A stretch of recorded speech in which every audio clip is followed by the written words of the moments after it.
Dancing Mad is one of the best ultimates Final Fantasy XIV has ever released, not just because of the fight itself, but because it taught me lessons on how to handle new problems. This video mainly serves as a reflection of this progression because I've learned a lot and I want to share that with all of you, so feel free to stick around since you might learn a thing or two.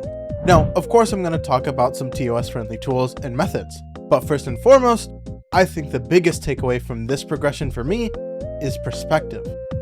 Now, the concept of perspective and how it applies to raiding in Final Fantasy XIV can be problematic, but it can also be the reason you get through a mechanic very quickly. Relying on the fact that your teammates might view a mechanic in a different way can be a very powerful dynamic for you and your group. And to showcase this, I want to take us straight into P4 of Dancing Mad so we can see how perspective can make a mechanic like Kefka says way easier. Now, this isn't going to be a deep dive of the entire phase. Though very short, I only want to focus on the very last Grand Cross that Neo Exdeath casts. To give a very short summary of the phase, Neo Exdeath and Chaos will appear in the arena and start casting Tsunami and Grand Cross. These cast bars can be real or fake, and they give us debuffs. Grand Cross 3 will give us a blue or purple debuff as well as an Elegant Field or Beyond Death debuff. Blue means you get hurt by blue, purple means you get hurt by purple, Elegant Field means you want to live, and Beyond Death means you want to die. The tricky part, of course, being that the debuffs that you see on your screen might not be what you actually are if the cast was fake. Not just that, but these debuffs are the first to resolve, so you don't have a whole lot of time to think about it before you must pick a side to resolve on. For me, the way I was going to approach this was to do the flip in my head. If I was a blue Elegant Field player who wanted to live, but the cast was fake, I was actually a purple Beyond Death player and I needed to die. This was the first solution that was presented, so that's what I was going with. But something one of the geniuses in my group figured out is that you don't actually need to pay attention to if the cast bar was real or fake at all. Really quickly, I'm going to make some tables of all of the possible combinations to prove this point. For this mechanic, you can only be blue Elegant Field, blue Beyond Death, purple Elegant Field, and purple Beyond Death. The resolutions of those being purple, blue, blue, purple. Let's call this table the real table, or in other words, the boss was telegraphing a real cast. Now, for if the boss was fake, the table becomes purple Beyond Death, purple Elegant Field, blue Beyond Death, blue Elegant Field. In which case, when we go to resolve our colors, we could see that even though technically our debuffs as we see them in game aren't real, the resolution to if we had solved it as we see them will always result in going to the same color. This way of solving the mechanic completely trivializes it, and removes a layer of thinking altogether. As much as I want to take credit for this line of thinking, it was actually my astrologian Callie who presented it. Had she not come up with the solution, I would have just tried to do the inversion in my head. Actually, I made macros with the intention to do so. So thank you to Callie for saving me the mental effort. Earlier I said that perspective can be problematic, and that's usually when everyone wants to contribute to the solution. Generally speaking, having one or two people who can solve mechanics already puts your group in a good spot, but when all 8 people are trying to have the solution be the one that gets implemented, there can be a lot of time wasted reiterating the strat. Different world prog groups have different values when handling this issue. Some groups want everyone to contribute, and some groups follow the leader. I'm not here to argue on what is better, but what they have in common is that whenever a working strategy is presented, no matter how bad it is, the group picks that one so they can start getting in the reps. I'm not saying you have to stick to a bad strategy, but knowing when a strat is good enough is how groups with a lot of cooks stay efficient. Speaking of staying efficient, the next topic I want to go over is breaks. Not a lot of people know this, but whenever you take a break, you have a good chance to lose all momentum on whatever task you're doing. There have been quite a few random breaks throughout my Final Fantasy XIV career, and generally speaking, I feel like I've lost a lot of time because of them. Not from the breaks themselves, but from the time it takes to lock back in. I'm not saying don't take breaks at all. What I am saying is before you take your break, analyze if your team is doing well, and if progression is being made, consider playing for 30 minutes or more until performance starts to decline.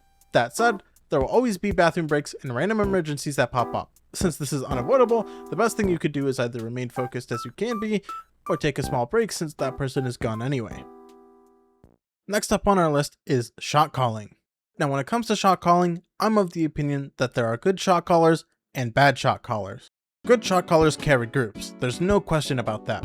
Whether they're in-game or out of game, they are essential. But there are for sure habits and qualities that bad shot callers have that hinder groups more than they realize. Good shot callers are consistent.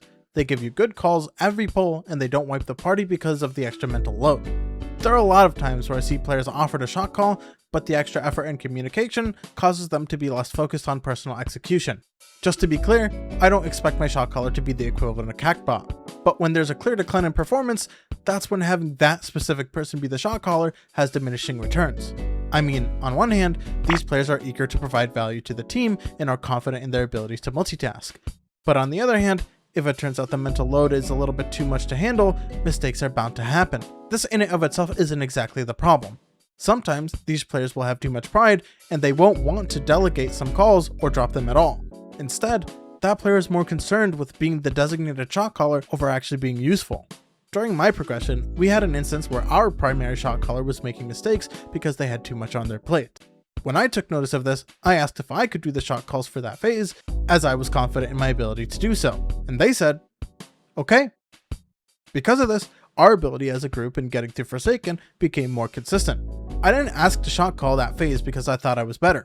Generally speaking, I don't even like to shot call. But sometimes, you have to accept what needs to be done in order to see some progression. My group, SG3K, was especially good at this. Here is a clip of our Phase 4 callouts where we have 3 shot callers all in charge of their own thing. Go on then, make yourselves useful. In line. X-Death is fake. If you get water, mark yourself.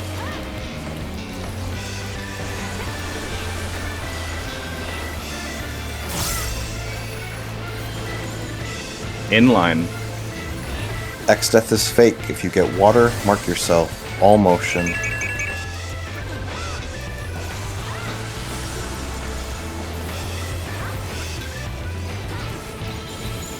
In both.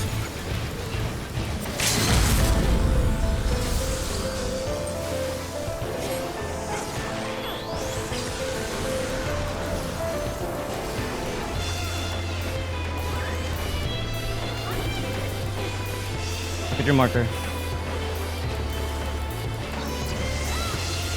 All motion.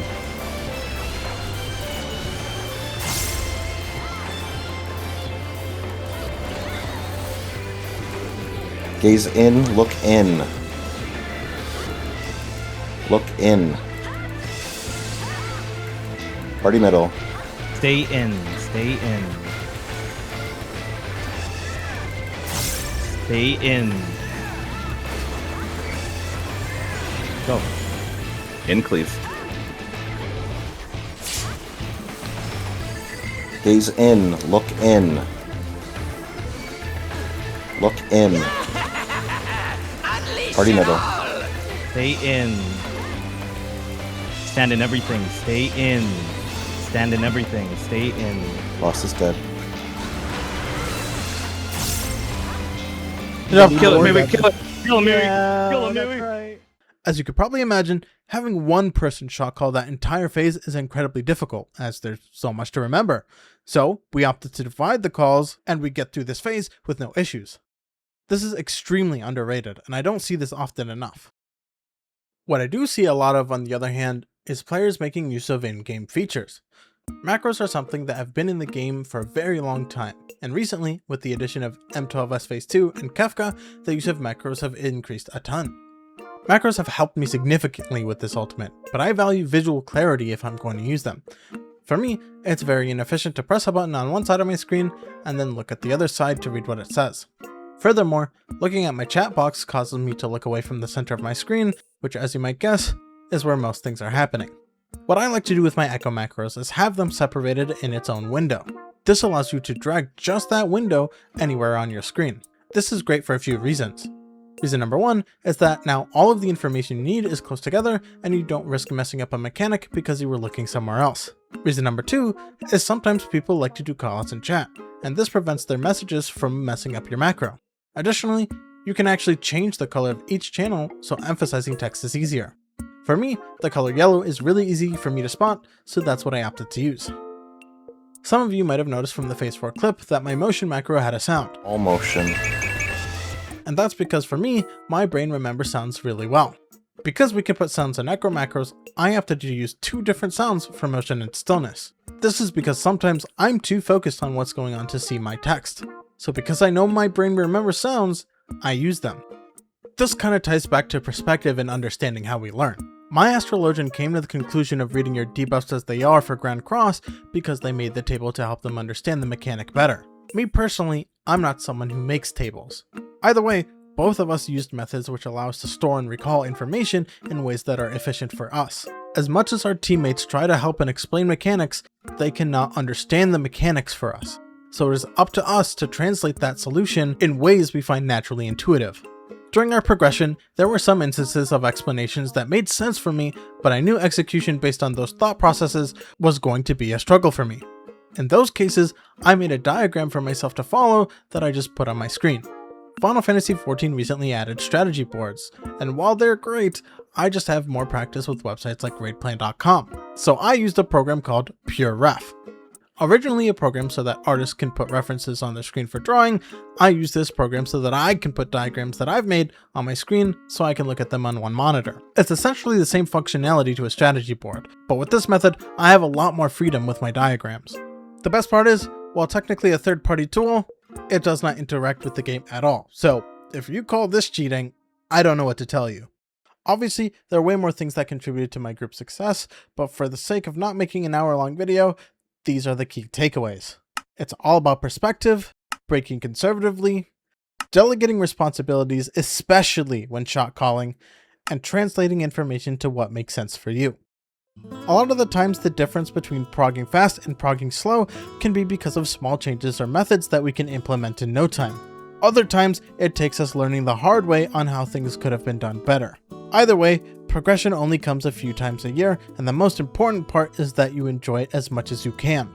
If you have any questions, comments, concerns, or stories about your own progression, feel free to leave them down in the comments, as I'm sure there are others interested in gaining more information about this. Make sure to leave a like so that our friends who haven't cleared yet can get this information faster. And make sure to subscribe so you don't miss out on my attempts in world racing in Evercold. As always, thank you for watching, and I'll see you in the next one.